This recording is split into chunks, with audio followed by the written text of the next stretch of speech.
Welcome to Tech Bytes and News, your daily roundup of articles featured in Hacker News. Today, we're diving deep into a fascinating security vulnerability, a method to leak the email address of any YouTube user, a discovery that earned a hefty bug bounty. It's a multi-stage exploit, so buckle up. Whoa, that sounds intense. So how does this whole thing work? Is it some kind of direct database access or something more intricate? It's definitely more intricate, a clever chaining of vulnerabilities. It starts with a seemingly innocuous feature, blocking a user on YouTube. See, blocking someone on YouTube reveals their obfuscated Gaia ID, a unique Google account identifier. That's the first piece of the puzzle. Okay, so they get their Gaia ID exposed. But how does that lead to their email? That's where things get really interesting. The researcher found that by accessing a specific YouTube endpoint, /YouTube AI /V1 /live chat /get item context menu, they could extract the Gaia ID without even needing to block the user. This endpoint is used for generating context menus, and it's leaking sensitive data. So they're getting the Gaia ID from a seemingly unrelated function?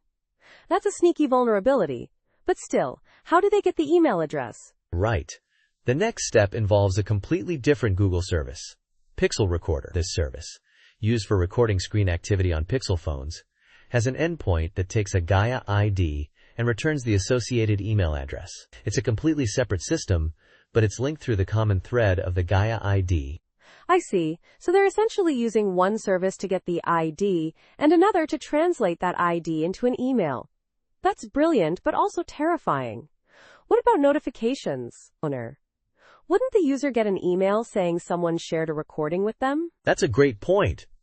Initially, yes, the victim would receive a notification. However, the researcher discovered that by manipulating the title of the shared recording, making it incredibly long, like 2.5 million characters long, they could bypass the notification system. It seems the notification email generation is sensitive to the length of the recording title.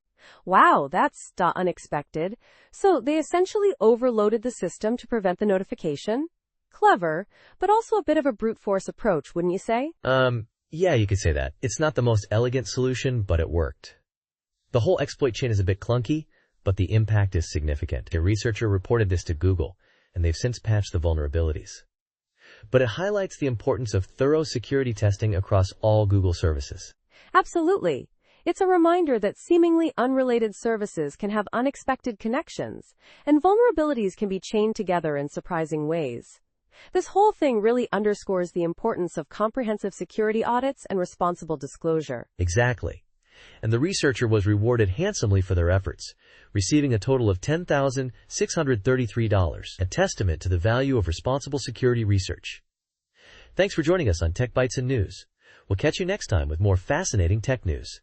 Goodbye. Bye-bye.